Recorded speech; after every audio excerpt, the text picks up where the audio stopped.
Hello, Marie. Hi. So nice to meet you. Very nice to meet you as well.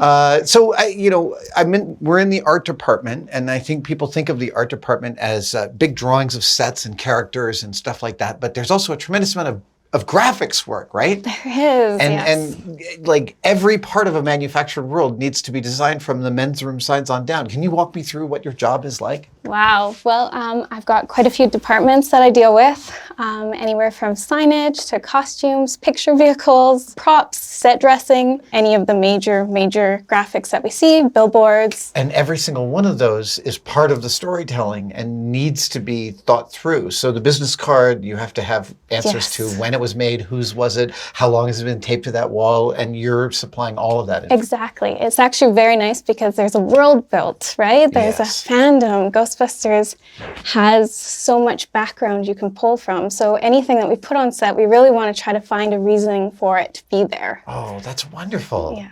Okay, so I see, this is great. Yes. So this is just something that will be in the town?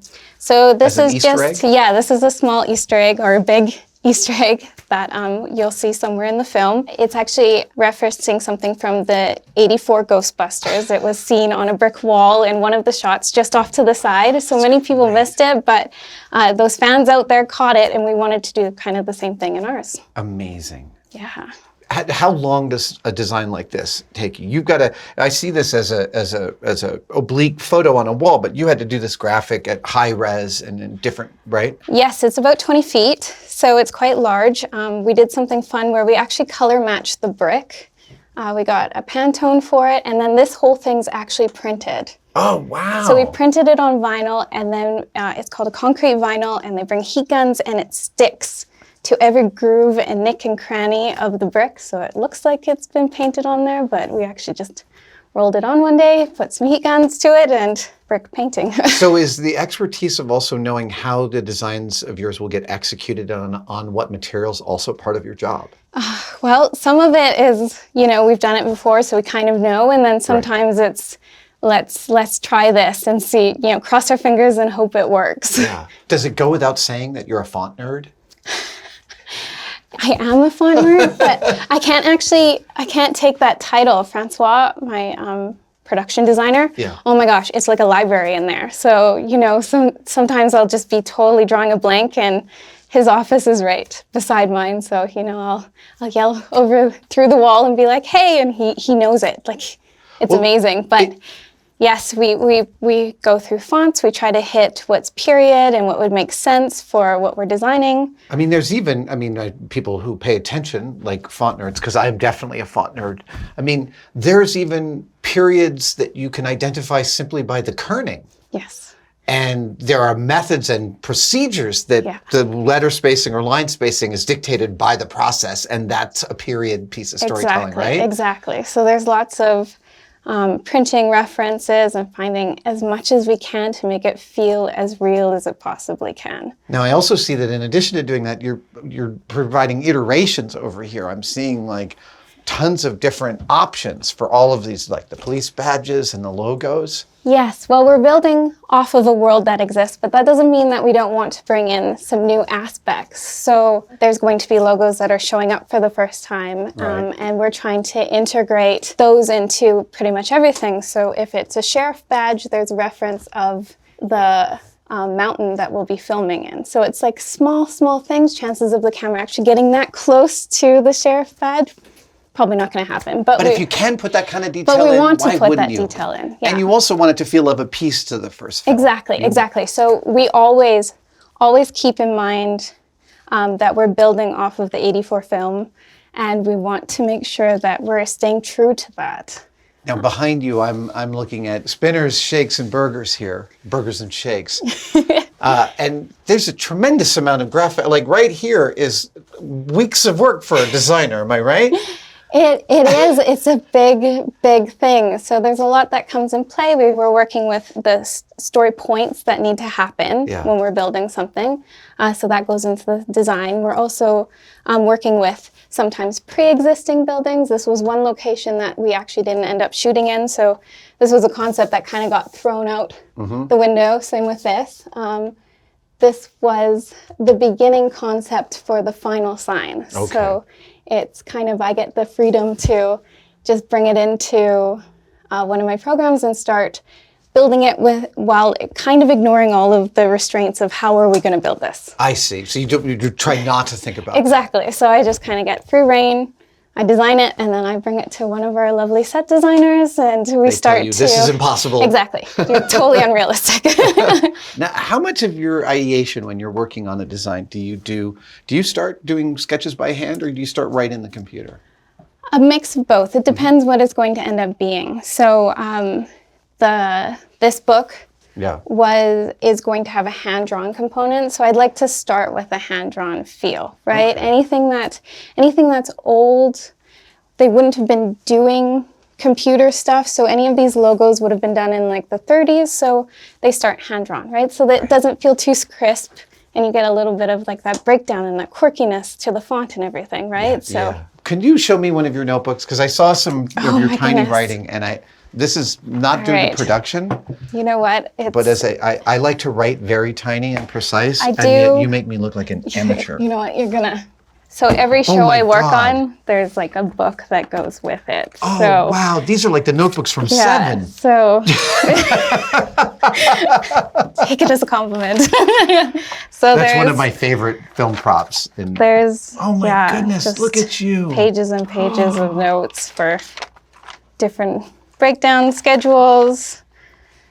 Okay, I have a personal question. Yes. Which is sometimes when I'm trying to ideate and I'm trying to write cleanly, I am having trouble because I want to get the writing down so quickly because the ideas are coming. Yeah. How do you slow yourself down enough to make sure that each letter is right? You know what? I have a quirky way of writing, and I'm going to show the world this. I'm left-handed. Okay. And to get the straight lines, I think, this is my justification, is I actually write this way. So I'm writing directly down. Oh, wow. So I think that's how you get why the lines are so straight. Line work, yeah. But I mean, some of it gets messy. There's pages where things are just like, this is trying to do a town layout in the snow, so things are sporadic and just placed. There's some hand lettering.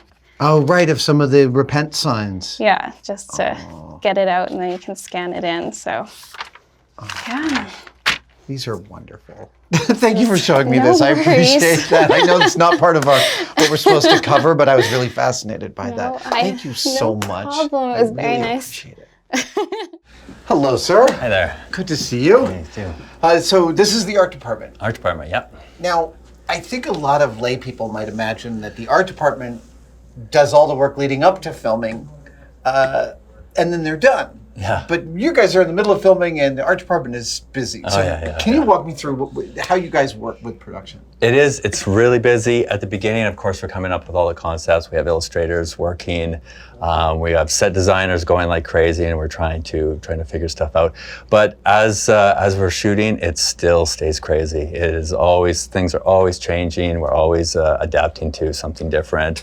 Something breaks, something doesn't work. We gotta get it working again and gotta fix it. And I also noticed I was on set, and they brought some Gozer statues to Jason that needed to be filmed that day, but they had 3 options for him that had been 3D printed. That's the kind of stuff you guys are providing. Yeah. We had, that was kind of a last minute too. We built those statues to show what some of the pieces in a later piece in the show is going to look like. So we had them on standby. So they worked really good as a last minute thing. So, but we did of course had to paint them and texture them and get them all ready. So yeah. It sounds like a mad scramble. No, it always is. So this isn't a photo of the set, even though it looks like a fully realized photograph of something. Yeah, exactly. In the story, of course, it's the farmhouse is a big deal. It's in a lot of scenes for sure. And and we started with something a little simpler at the very beginning. It was more of a contemporary farmhouse, but then we've changed it into a Victorian kind of style and really creeped it up and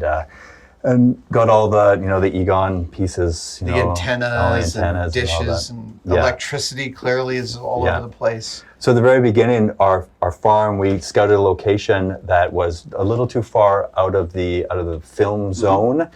They wanted it closer for all the kids and everything, so that it was easier. So we end up changing the location well into the process. So that took a big step. But what it did do was the first location that we picked had the barn that they loved. Oh. So it had a collapsing roof, and it was just a beautiful piece. So it's the barn I saw on set. That's right. We took it apart and brought it to our new location. Oh my Back God. up. So it was, normally we had no trouble building something old like that and painting it and breaking it down, but it had such a character and had such a great feel that it was worth it for us to take it apart. And again, these are beautiful pieces of artwork. Yeah. I mean, it's, I think of sometimes the pre-production process as being crude, where the refinement happens in production, but like these are fully refined, beautiful paintings, aren't they? But yeah, this one was done after we picked the location. We knew we'd arranged it all in our CAD program, and then we sent him that rough idea of it. And you had the topography of the space. So what I do with that is I have a little drone that I fly around the location, do a couple passes, and then bring it into the computer and do a photogrammetry based on that. So when we design the sets, we're designing them on the actual geography of the location. That's so amazing. It works really, really good. It's amazing that you have that technology. And then is he working from a 3D drawing, like the ZBrush drawing of the house, and then adding in the light and the effects? Yeah. Now I'm trying to keep it together because just to our right is what looks like a proton pack with a neutrino wand. And that must get you excited, eh? It really does. Right. Right. I built 2 of these myself. Yeah. But obviously this is Egon's pack, and it continued being utilized after the movies, and so it has all these upgrades to it, which frankly I cannot wait to start to try and add to my own proton packs. And the age too, right? It's been really beaten up and super much dirtier. Yeah. So this is fascinating that you obviously the Ecto's found in the garage. Yeah. And it's covered with a tarp, but it wouldn't occur to me that art department would need to explain how it might be covered with a tarp. But I see this, and now I see there's all this character and gesture and teasing of what you're about to see here. Yeah, because of course Ecto is a picture vehicle, and as you know, we have a little bit to do with it for sure. Our set deck does all the roof, and they did a bunch of new work in the back of it. But graphics worked on the graphic to make sure that it was just right. But even the paint department, we start with it in the barn. It hasn't seen the light of day for a long time, so it starts off really dusty. I mean, we see it under the tarp, right? And then when we take the tarp off, it's covered in dust, and we have to keep the dust on for the first part of the show. Oh. And we can't just do dust. You have to do it in paint so that it stays. And so if it's covered in dust in the beginning and the dust starts falling off, every time it's seen, you guys need to supply guidance for how dirty it is. And then we have to clean. So we do a paint. So we do a paint that can come off. And of course they don't shoot it in sequence. So it's constantly going back and forth. So we do reference, and the ADs work with us to say, okay, Ecto's in stage 3. Of course, after it comes out of the barn, it has to go through the field, which knocks off, knocks off some of the dust, and then later in the show, it goes through it goes through the fire hydrant and cleans off. Bill, man, thank you so much for this brief tour. It's really exciting and it's beautiful work. Yeah, great.